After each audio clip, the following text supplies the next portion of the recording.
मसीह यस्सु के बाबरकत नाम में आप सबको सलाम। आप देख रहे हैं जॉन टीवी और मैं हूं आपका होस्ट काशिफ नज़र। हमारे साथ आज सेट पर मौजूद हैं government officer mister Azhar Bashir, जो कि इंस्पेक्टर हैं excise and taxation and narcotics control department में, और वो आज अपनी टेस्टमनीज़ को शेयर करेंगे और अपने एक्सपीरियंसेस को और अपनी मोटिवेशंस को कि वो किस तरह इस मकाम पर पहुँचे, और आज जब वो एक शाइनिंग स्टार हैं, एक चमकता हुआ सितारा हैं हमारी मसीही कौम के लिए और पाकिस्तानी कौम के लिए, तो वो ज़रूर बताएं कि वो किस तरह दूसरों को इंस्पायर कर सकते हैं कि वो भी इस तरह चमकें ताकि उनकी रोशनी के वसीला से दूसरे भी चमक सकें। और अज़हर साहब, ज़रूर आप बताएं अपनी अर्ली लाइफ के बारे में कि आपकी अर्ली लाइफ जो शेयर करें। काशिफ साहब, थैंक यू सो मच। पहले तो आपका शुक्रिया कि आपने इब्तदाइये में बहुत सारे अच्छे अल्फाज मेरे लिए इस्तेमाल किए, और मेरी ये ख्वाहिश है कि इस तरह की जो आपने डिस्क्रिप्शन दी है हमारे हर एक नौजवान को खुदा ये डिस्क्रिप्शन अता करे। और जहाँ तक ताल्लुक़ है मेरी अर्ली लाइफ का, मैं बेसिकली एक बड़ी हम्बल फैमिली से बिलोंग करता हूँ। मेरे वालिद साहब भी गवर्नमेंट सर्विस में थे, वैक्यू ट्रस्ट प्रॉपर्टी बोर्ड में रेंट कलेक्टर थे। तो उनकी मेहनत के वसीले से, उनके हार्डवर्क के वसीले से, मेरी वालदा के हार्डवर्क के वसीले से खुदा ने हमें इस काबिल किया कि हम स्टडीज़ को एक्सेल कर सकें, स्टडीज़ कर सकें। और आज के दौर में खुदा ने हमें इस काबिल किया कि हम पब्लिक सर्विस कमीशन के इम्तहानात को क्लियर करके गवर्नमेंट सर्विस अचीव कर सकें। बहुत उम्दा। और मैं इस बात पे आपको अप्रिशिएट करना चाहता हूँ। अमूमी तौर पर लोग जो अपनी अर्ली लाइफ के बारे में बताना नहीं चाहते या ख़ास तौर पर वाज़ेह नहीं करना चाहते, लेकिन मैं आपको अप्रिशिएट करना चाहता हूँ कि आपने क्रेडिट जो अपनी कामयाबी का अपने वालिद को, अपनी वालदा को, अपने पेरेंट्स को दिया। सो इस बात के लिए खुदावंद आपको बरकत दे, और बिलखसूस इस बात के लिए कि आपने बताया कि पंजाब पब्लिक सर्विस कमीशन के थ्रू आपने पास किया है और गवर्नमेंट सर्वेंट में आने के लिए आपने टेस्ट पास किया है। तो इसकी मोटिवेशन या इसकी इंस्पिरेशन कहाँ से आपको मिली? कोई आपके ख़ानदान में ऐसा शख्स था, या आपकी सराउंडिंग्स में, मोहल्ले में, या आपके दोस्तों में, चर्च में कोई ऐसा शख्स था जिससे आप इंस्पायर हुए, मोटिवेट हुए और फिर आपने इस तरफ आना चाहा, या आपको स्पेशल किसी ने कहा कि हाँ हम आपको इस तरफ लेके चलते हैं, आपकी एजुकेशन का लेवल, आपकी क्वालिफ़िकेशन इस मुताबिक है कि आप पंजाब पब्लिक सर्विस कमीशन में आ सकते हैं? इसके बारे में क्या कहेंगे आप? काशिफ साहब, बेसिकली मैं ये फ़ील करता हूँ कि ये जो चीज़ें होती हैं आपको वेरी अर्ली स्टेज अपने बच्चों की या स्टूडेंट्स के माइंड में डालनी होती हैं। और इस मामले में मैं बड़ा लकी रहा कि एक तो अपने वालिद साहब को देखना कि वो गवर्नमेंट एम्प्लॉय हैं, उसके साथ साथ खुदावन ने हमारी फैमिली में कुछ एक कज़न्स, उनको खुदा ने बड़ा सरफराज किया। मेरे कज़न हैं सबीनो सिकंदर जलाल, वो इस वक्त एडिशनल सेक्रेटरी हैं एंटी नारकोटिक्स फोर्स के। He is grade 20 officer, CSS officer. तो आपके इर्द गिर्द की सराउंडिंग्स, आपका ब्रॉटअप, आपके टीचर्स की गाइडलाइन आपको एक मिशन के ऊपर लगा देती हैं। और इसमें डेफिनेटली मेरे टीचर थे स्कूल लाइफ के, उन्होंने हमें बहुत मोटिवेट किया कि हम कम्पिटिटिव एग्ज़ाम्स की तैयारी करें। अलॉन्ग विद दैट मेरी फैमिली की सपोर्ट रही मुझे थ्रू आउट माई कैरियर कि मैं स्टडी भी करूं, और इस तरह की स्टडी करूं कि मैं कल को कम्पिटिटिव एग्ज़ाम्स के लिए अपीयर हो सकूं।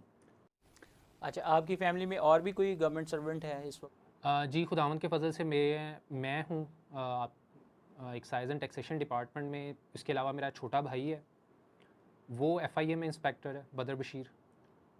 तो मेरी अपनी फैमिली में से हम लोग 2 बंदे गवर्नमेंट सर्विस में हैं। God bless you sir. बड़ी खुशी की बात है कि खुदावंद ने आपको सरफराज की और आपके भाई को भी इतनी बरकत दी है।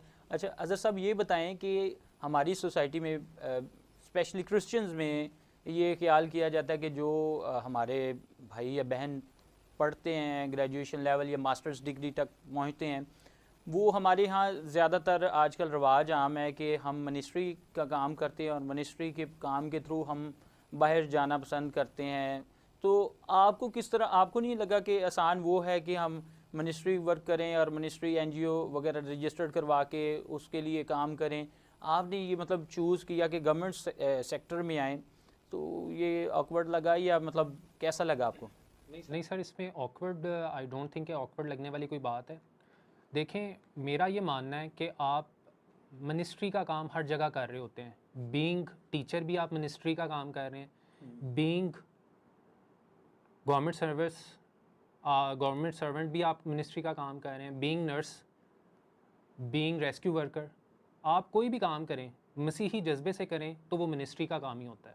ज़रूरी नहीं कि आपने सिर्फ बाइबल का प्रचार बाइबल पढ़ के करना है, आपने अपने किरदार से, अपने अखलाक से, अपनी बातों से बाइबल का प्रचार करना है। बाइबल हमारे अंदर होनी चाहिए, ना सिर्फ हमारी ज़ुबान पे। तो खुदा बहुत मौके देता है, खुदा हर जगह पे आपको अपॉर्चुनिटी देता है कि आप अपने आप को as a good human being या एज ए गुड क्रिश्चियन साबित कर सकें।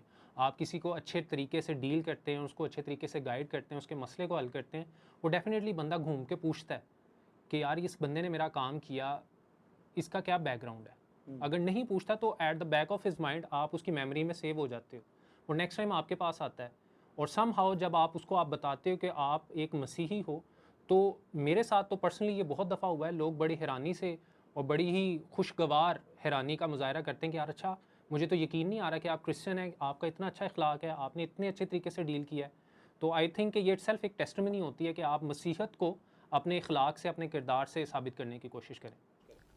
अजीज़ वाकई ये बात दुरुस्त है कि खुदावंद यीशु मसीह ने जो मत्ती की इंजील उसके 28वें बाब की 19वीं आयत में फरमाया, बस तुम जाकर सब कौमों को शागिर्द बनाओ और उनको बाप और बेटे रूहुल कुद्स के नाम से बपतिस्मा दो। तो जो शागिर्द बनाना है या मुनादी करने का काम है वो ना सिर्फ प्रीस्ट या पादरियों पर फ़र्ज़ है, बल्कि हम सब पर भी फ़र्ज़ है। और जिस तरह अज़र साहब फरमा रहे हैं कि हम अपनी जिस भी फील्ड में काम करते हैं, जिस भी जगह पर हैं, हम मुनादी का काम कर सकते हैं, हम अपने ईमान का इकरार कर सकते हैं, हम अपने काम, अपने मिजाज और अपने अखलाक से दूसरों को मुतासर कर सकते हैं कि दूसरे इस बात पर को पूछने पर मजबूर हो जाएं कि आप कौन शख्स हैं, आपका फ़ेथ क्या है, आप क्यों इतने हम्बल हैं। सो हम अपने मिजाज को ज़रूर ही अपने अखलाक और अपने कामों से ज़ाहिर कर सकते हैं। अजीज़ो, मौका है कि हम अज़हर बशीर साहब से पूछें कि जैसा कि हम जान चुके हैं कि वो पब्लिक सर्विस कमीशन में इम्तिहान पास करके इस पोस्ट पर पहुँचे हैं। सो ज़रूर उनसे इस राज को, इस भेद को पूछेंगे कि इसको पास करने का, पंजाब पब्लिक सर्विस कमीशन के पेपर को पास करने का क्या राज है और किस तरह हमारे नौजवान भी इस पेपर को पास करके एक गस्टेड पोस्ट पे पहुंच सकते हैं। जी अज़हर साहब, आप बताएं कि आपने पब्लिक सर्विस कमीशन के इम्तिहान को पास किया इस पोस्ट के लिए, तो हमारे नौजवानों को, हमारे दोस्तों को जो पढ़े लिखे हैं और गवर्नमेंट सेक्टर में आना चाहते हैं, जॉब हासिल करना चाहते हैं, उनको बताएं कि किस तरह आपने प्रिपेयर किया अपने आप को इस पेपर के लिए और किस तरह वो अपने आप को प्रिपेयर कर सकते हैं, क्योंकि वक्त के साथ साथ जिद्दत आती जाती है। जी बिल्कुल। पीपीएससी या सीएसएस पीएमएस के एग्ज़ाम्स की तैयारी के लिए मैं ये समझता हूँ कि तमाम जो हमारे ग्रेजुएट्स, एजुकेटेड बच्चे बच्चियाँ हैं, तमाम अपने आप को इसके लिए प्रिपेयर करें। प्रिपेयर करने के लिए ऑब्वियसली ये एक फुल टाइम स्टडी है, ऐसा नहीं कि आप जस्ट घर बैठ के इसको कर सकते हैं। अगर आप एक एक्स्ट्राऑर्डिनरी स्टूडेंट हो तो डेफिनेटली आप इसको घर बैठ के भी मैनेज कर सकते हैं, but coaching is must.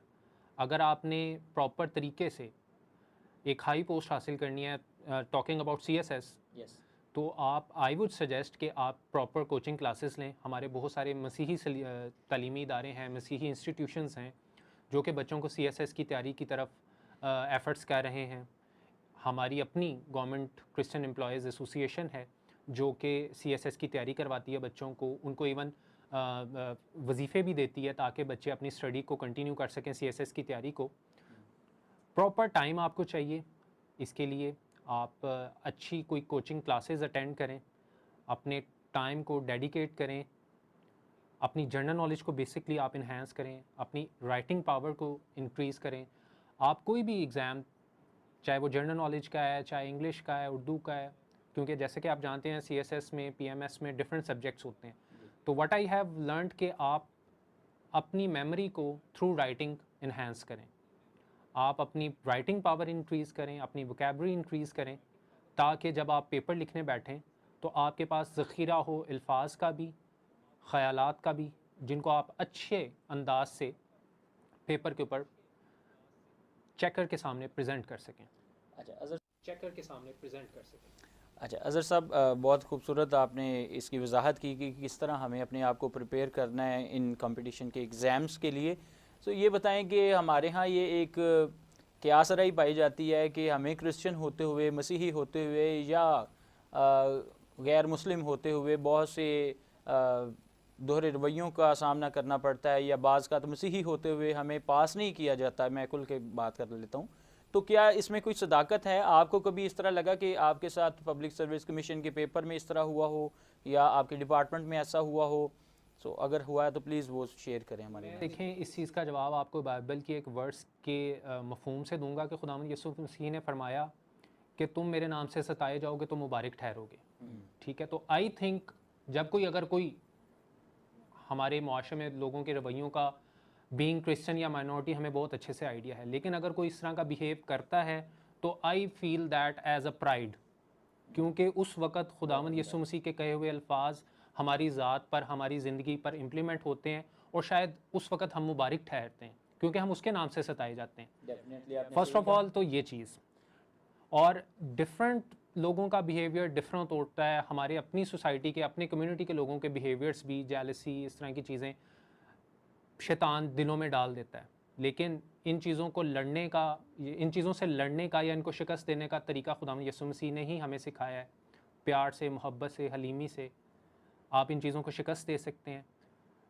Papers की जहाँ तक बात है, पेपर्स के अंदर देखें, गवर्नमेंट ने एक बहुत अच्छा काम किया कि उसने हमारे लिए कोटा डिसाइड कर दिया। 5% कोटा है, सॉरी 2.5% कोटा है माइनॉरिटीज़ का।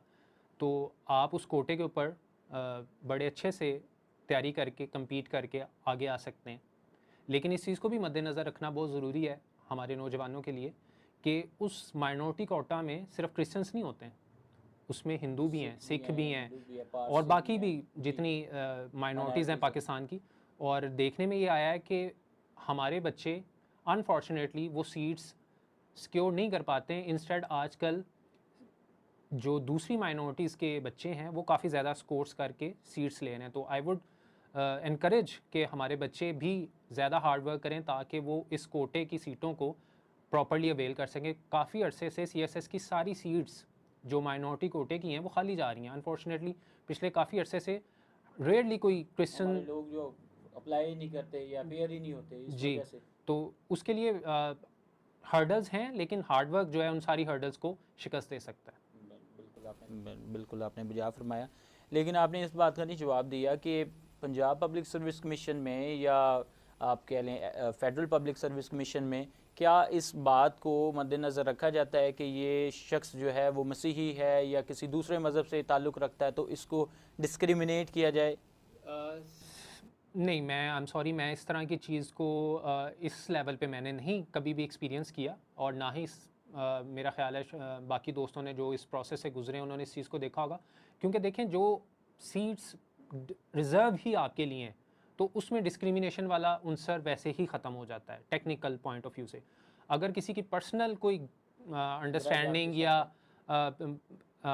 थॉट प्रोसेस आपसे डिफरेंट है तो वो एक उसका पर्सनल मैटर है। लेकिन आप CSS या PMS या PPSC के एग्ज़ाम्स को भी देखें, इंटरव्यूज़ को आई एम सॉरी इंटरव्यूज़ को देखें, तो उसके अंदर एक सिंगल पर्सन आपका जज नहीं होता, वहाँ पे पूरा पैनल होता है जिसने आपको इंटरव्यू करना होता है। तो सपोजडली अगर एक बंदा आपको being person from different religion, अगर वो आपको डिसलाइक कर रहा है, लेकिन बाकी 4 लोग तो न्यूट्रल लेवल पर रहकर आपके साथ कम्युनिकेट कर रहे हैं।